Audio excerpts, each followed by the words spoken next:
कुंती यदुवंश के प्रसिद्ध राजा शूरसेन श्री कृष्ण के पितामह थे। इनके पृथा नाम की कन्या थी।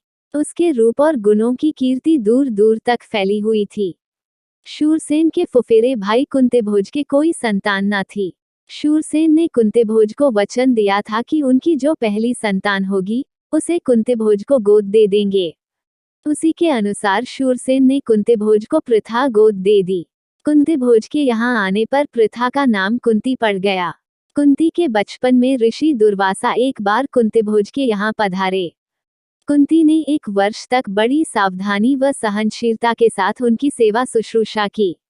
उसकी सेवा टहल से दुर्वासा ऋषि प्रसन्न हुए और उसे उपदेश दिया और बोले, कुंतीभोज कन्ये, तुम किसी भी देवता का ध्यान करोगी तो वह अपने ही समान एक तेजस्वी पुत्र तुम्हें प्रदान करेगा। इस प्रकार सूर्य के संयोग से कुमारी कुंती ने सूर्य के समान तेजस्वी एवं सुंदर बालक को जन्म दिया। जन्मजात कवच और कुंडलों से शोभित वही बालक आगे चलकर शस्त्रधारियों में श्रेष्ठ कर्ण के नाम से विख्यात हुआ। लेकिन अब कुंती को लोक निंदा का डर हुआ। उसने बच्चे को छोड़ देना ही उचित समझा।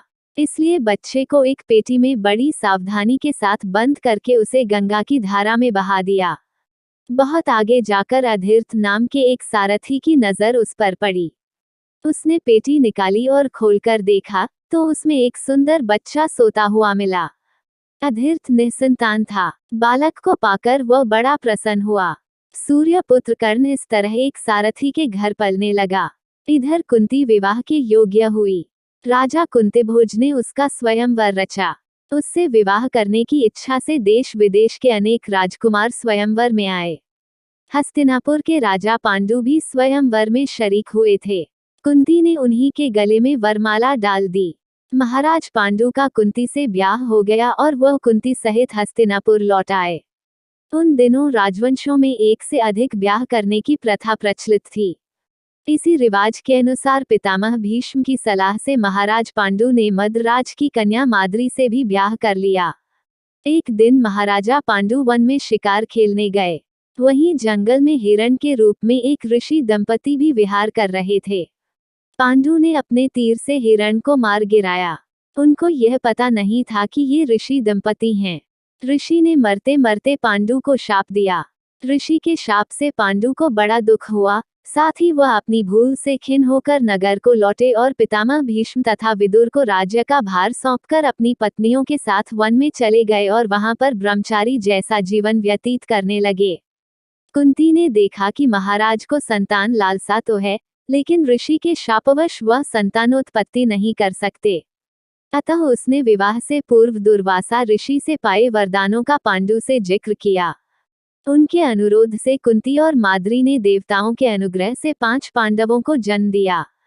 वन में ही 5 का जन्म हुआ और वहीं तपस्वियों के संग वे पलने लगे। अपनी दोनों स्त्रियों तथा बेटों के साथ महाराज पांडु कई बरस वन में रहे। वसंत ऋतु थी। सारा वन आनंद में डूबा हुआ सा प्रतीत हो रहा था। महाराज पांडु माद्री के साथ प्रकृति की इस सुषमा को निहार रहे थे। ऋषि के शाप का असर हो गया। तत्काल उनकी मृत्यु हो गई। माद्री के दुख का पार न रहा। पति की मृत्यु का वह कारण बनी, यह सोचकर पांडु के साथ ही वह भी मर गई। इस दुर्घटना से कुंती और 5 पांडवों के शोक की सीमा न रही। पर वन के ऋषि मुनियों ने बहुत समझा बुझाकर उनको शांत किया और उन्हें हस्तिनापुर ले जाकर पितामह भीष्म के सुपुर्द किया। युधिष्ठिर की उम्र उस समय 16 वर्ष की थी। हस्तिनापुर के लोगों ने जब ऋषियों से सुना कि वन में पांडु की मृत्यु हो गई है, तो उनके शोक की सीमा न रही। पोते की मृत्यु पर शोक करती हुई सत्यवती अपनी दोनों विधवा पुत्रवधुओं अंबिका और अंबालिका को साथ लेकर वन में चली गई। तीनों वृद्धाएं कुछ दिन तपस्या करती रहीं और बाद में स्वर्ग सिधार गईं। अपने कुल में जो छल प्रपंच तथा अन्याय होने वाले थे, उन्हें न देखना ही संभवतः उन्होंने उचित समझा।